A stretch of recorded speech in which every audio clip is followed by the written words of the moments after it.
और मैं आपके साथ हैप्पी विद्यानगर लाइव हुआ हूँ। इस समय आपको बता दें, ये जो आप तस्वीरें देख रहे हैं, ये वो तस्वीरें हैं जो कभी गुरु कहलाए जाते थे, और आज ये लोग अपनी मांगों को लेकर सड़कों पर आ चुके हैं।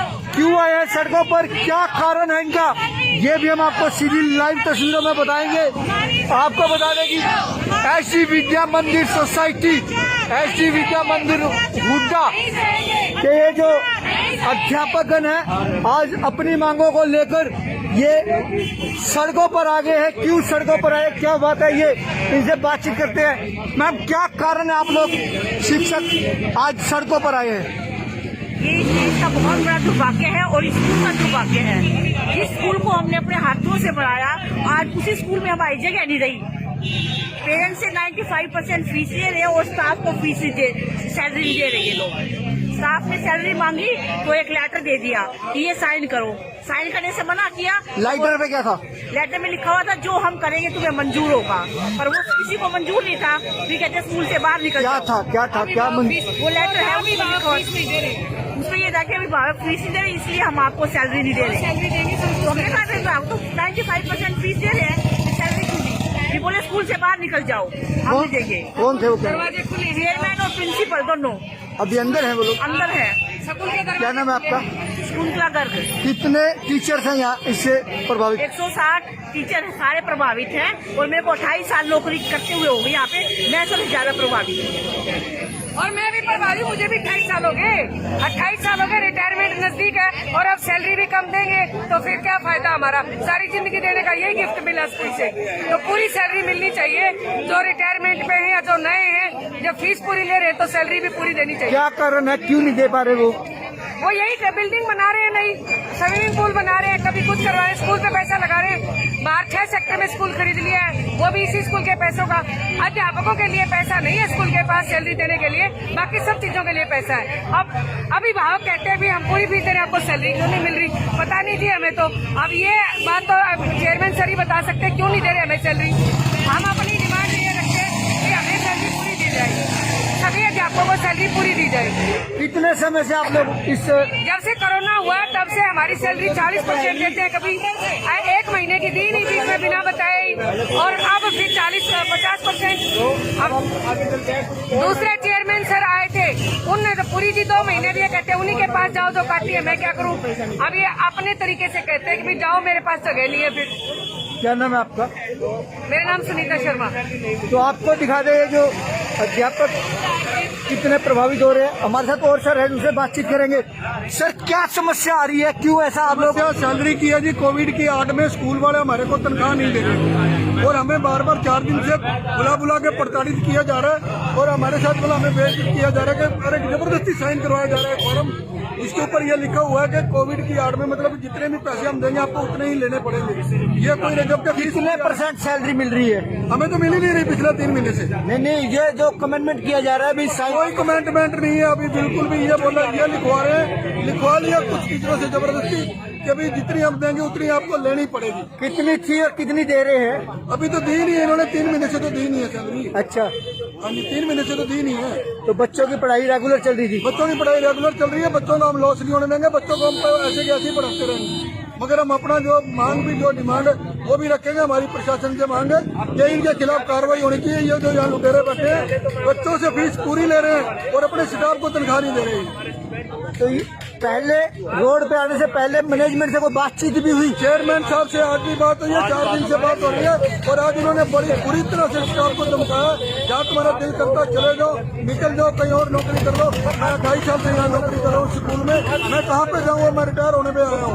मेरे को ये बोला गया कि मैंने ये बोला भी अगर मेरे को रिटायर करना चाहते हो तो मेरे पिछले सारे पैसे मेरे को दे दो, मेरे को रिटायर कर दो।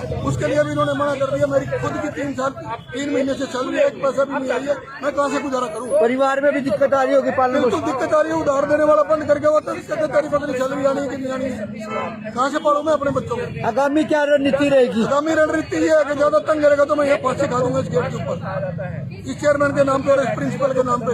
इन्होंने इतना प्रताड़ित कर रखा है हमारे को, बेइज्जत कर रखा है, ये हमें कीड़े मकोड़ों की तरह समझते हैं। बहुत ज्यादा तंग रखा इन्होंने।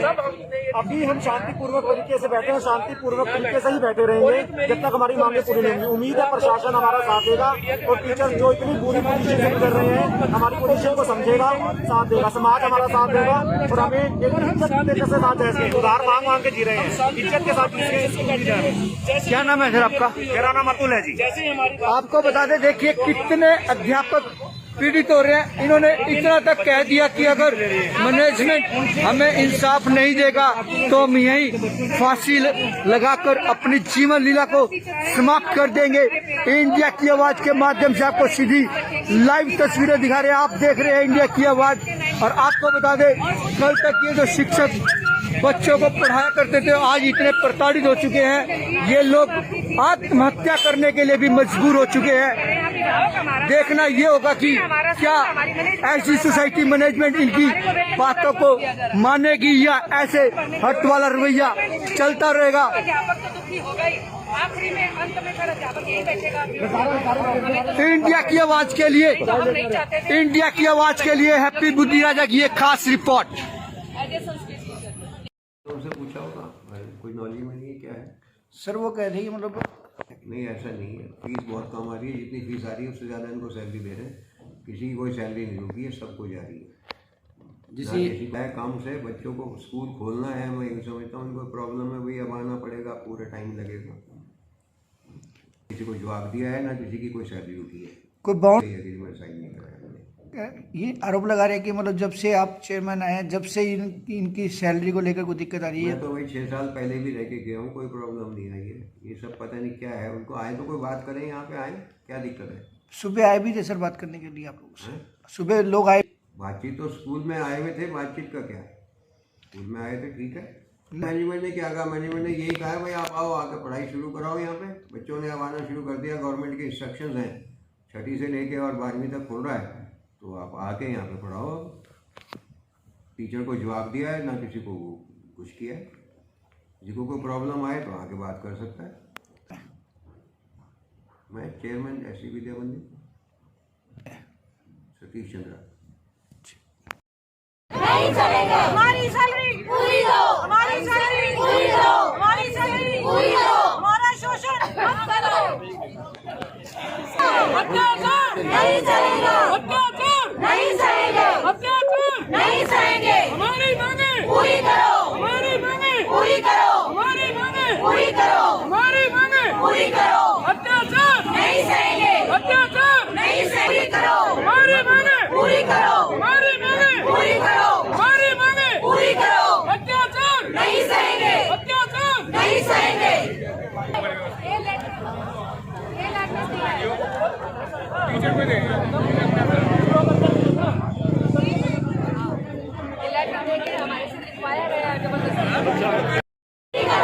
हमारा वेतन पूरा दो, हमारा वेतन पूरा दो, हमारा वेतन पूरा दो। अत्याचार नहीं सहेंगे, अत्याचार नहीं सहेंगे, अत्याचार नहीं सहेंगे। पूरी करो, पूरी करो, हमारी मांगे पूरी करो, हमारी मांगे पूरी करो। अत्याचार नहीं सहेंगे, अत्याचार नहीं सहेंगे। हमारा वेतन पूरा दो, हमारा वेतन पूरा दो। पिछले 20 साल हो गए मुझको इस स्कूल में सर्विस करते हुए, और जिस तरह का काम कहा जाता है, जो कहा जाता है, हम अपना स्कूल समझ के स्कूल की सेवा करते रहे। लेकिन जब से ये कोविड स्टार्ट हुआ है उसके बाद से पहले 2 महीने हमें सैलरी नहीं दी गई, ये कह करके कि बच्चों की फीस नहीं आ रही है। बच्चों के पेरेंट्स के पास प्रॉब्लम थी, उनके बिजनेस बंद हो गए थे, लेकिन सोसाइटी के पास फंड्स की कोई कमी नहीं थी। Still we cooperated. 2 महीने तक हमारे पास सैलरी नहीं आई। मई के एंड में जा करके हमें एक लेटर हमसे लिखवाया गया कि इस कोविड के समय पे हम स्कूल के साथ, तो हमने लिख के दे दिया कि हम स्कूल के साथ हैं। एक लाइन लिख करके साथ में साइन करके दे दिया। तब जा करके हमें मई के एंड में सैलरी मिली, वो भी 50%। वी कोऑपरेटेड कि चलो फीस नहीं आ रही है, हम ले रहे हैं। उसके बाद जब फीसें आने शुरू हो गई, टीचर्स ने एफर्ट्स करने शुरू किए, उनको सैलरी फीस आनी शुरू हो गई, उसके बाद भी हमें पूरी सैलरी नहीं दी गई। बीच में दिवाली के आसपास 2 महीने हमें अक्टूबर और नवंबर, आई थिंक अक्टूबर और नवंबर की 2 मंथ की पूरी 100% सैलरी आई है। हमने एरियर की बात की कि जो हमारा पिछला एरियर है वो दीजिए, क्योंकि अब पूरी फीसें आ रही हैं। तो हमें कहा गया वो तो आप लिख के दे चुके हैं, अब एरियर किस बात का मांग रहे हो। तो हम उस समय भी चुप रहे, हमने कोई एतराज नहीं उठाया कि चलो कभी नॉर्मल हो जाएगी सिचुएशन तो हमें अपनी सैलरीज पूरी मिलना शुरू होंगी, पीछे वाला भी मिलेंगे। हमें तब भी उम्मीद थी, जबकि उन्होंने साफ साफ मना कर दिया कि आप लिख के दे चुके हैं, आपको कुछ नहीं मिलेगा उसमें से। उसके बाद ये नई मैनेजमेंट चेंज हुई, उसके बाद फिर हमें कम मिलना शुरू हो गई। 70% पर आ गए हम, कभी 65%, कभी 70%, और 40 टीचर को तो बिल्कुल हटा दिया गया कि हमारे पास मैनेजमेंट इस बात के लिए गिने कर रहा है कि हमने किसी को नहीं हटाया। 40 टीचर यहाँ पे बैठे हुए हैं सर, ये बैठे हैं 3 महीने से तनख्वाह नहीं गई, और इस तरह के 40 टीचर्स हैं यहीं पर बैठे हैं, ये उनमें से एक है। इनके आप अकाउंट स्टेटमेंट चेक कर रहे हैं, इनके अकाउंट में उस मंथ की सैलरी की जगह पर 0 गया हुआ है, पूरा सबूत है हमारे पास।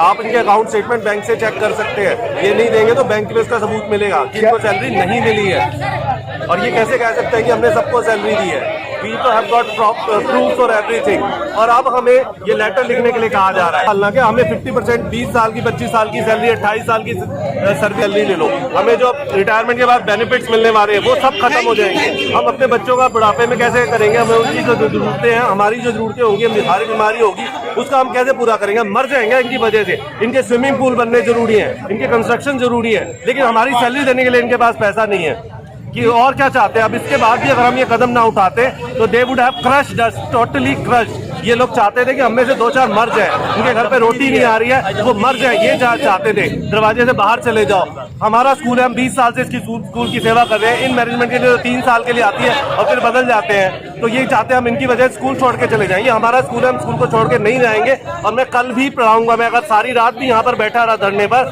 तो भी मैं सुबह अपनी क्लास लूंगा, मुझे अपनी क्लास लेनी है। मैं स्कूल के हितों का, बच्चों के हितों का कभी भी नुकसान नहीं चाहूंगा, क्योंकि ये मेरा स्कूल है और मैं इसके साथ जुड़ा हुआ हूँ। स्कूल का नुकसान कभी भी नहीं होने दूंगा और बच्चों का भी। लेकिन अगर मैं मर भी गया यहाँ पर बैठे हुए तो मैं यहाँ से हटूंगा नहीं जब तक मेरे हक नहीं मेरे को मिल जाएंगे। क्या नाम है आपका? मेरा नाम Sanjay Arora, HOD of the maths department of SD विद्या मंदिर।